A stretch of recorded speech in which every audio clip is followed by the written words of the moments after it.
Oui, je sais. Oui, je sais. Comme dirait Gabin, que l'extrême droite, ce n'est pas le fascisme. Oui, je sais. Mais on a quand même le droit d'être fasciste. On est en démocratie. Je m'excuse, mais merde. C'est vrai, quoi. Les gens, dès que vous dites « je suis fasciste », vous regardent d'un mauvais œil, alors qu'il suffit de pas le dire et personne ne s'en aperçoit. Et on a marre. Savez-vous au moins ce que nous voulons? Eh bien, je vais vous le dire. Une société parfaite. Une société parfaite, amis laxistes, c'est une société où les chiens font où on leur dit de faire. Où il n'y a pas de grève. Où les partis politiques viennent pas nous beurrer l'arrêt à la télé. Où les travailleurs immigrés sont là pour travailler et non pas pour se goinfrer de couscous et de morue. Mais je suis sûr que vous vous demandez comment un nazi peut vivre heureux au milieu de toute cette pagaille. Eh bien, c'est très simple. Je peux vous dire ce que j'ai fait hier. 5 heures du matin, je saute de mon lit en fer, où je dors sur des clous. Mon réveil automatique me chante « Allez, allô, allez !» Encore endormi, je salue le portrait du fer, allez, qui est juste au-dessus de mon lit, avant de me laver les dents, avec une brosse en fer également. 6 heures, petit déjeuner composé de saucisses de Francfort, pommes de terre, choucroute, bière à volonté. 7 heures, j'achète minutes pour me tenir au courant de ce qui se passe chaque minute dans le monde. 8 heures, je relis Mein Kampf, puis je pars déjouer les complots contre mon pays. Je me rends aujourd'hui à la brasserie munichoise, rue de Verdun. Il y fait plus de 5 degrés, j'ai très très très chaud. Je bois 2 bières. 10 heures, il fait une chaleur infernale, 7 degrés. Et je fais remarquer gentiment au barman qu'il est arabe, mais que c'est pas une raison pour être aussi long à me servir une 7e bière. Midi.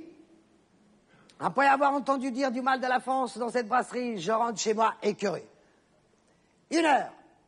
Mon concierge portugais me dit bonjour, je ne lui réponds pas comme d'habitude. 2 heures. Pendant que la choucroute cuit, je bois une mousse en écoutant du Wagner, puis je prépare une pétition afin d'expulser le noir du 6e, ainsi que le concierge portugais et toute sa famille, parce qu'il a fermé la porte de l'immeuble à 10h05 au lieu de 10h. 3 heures. Je reçois un coup de fil d'une voix anonyme qui me dit « Salaud, on aura ta peau ».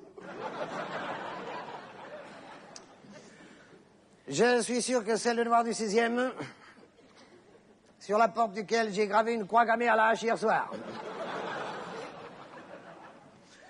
Je l'emmerde. 4 heures.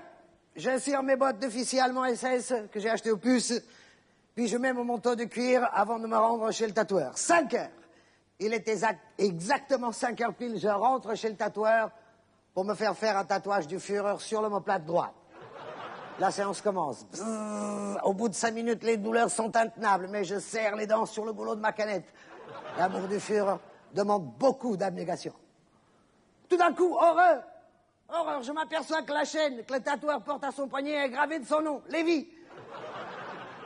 J'ai du mal à contenir un cri de rage. L'aiguille me fait de plus en plus mal. Je suis torturé par un juif.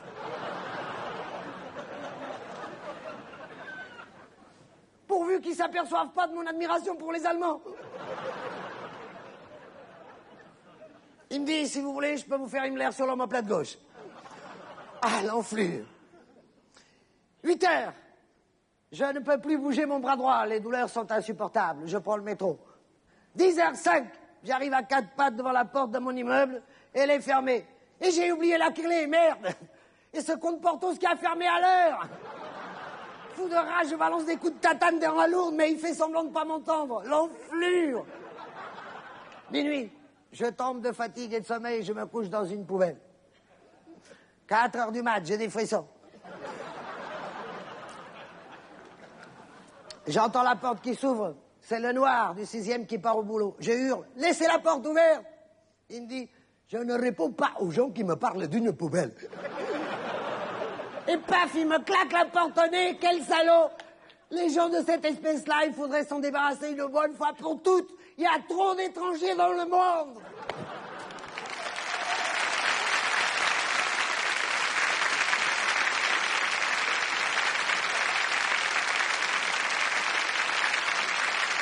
Et 2 bières, 2.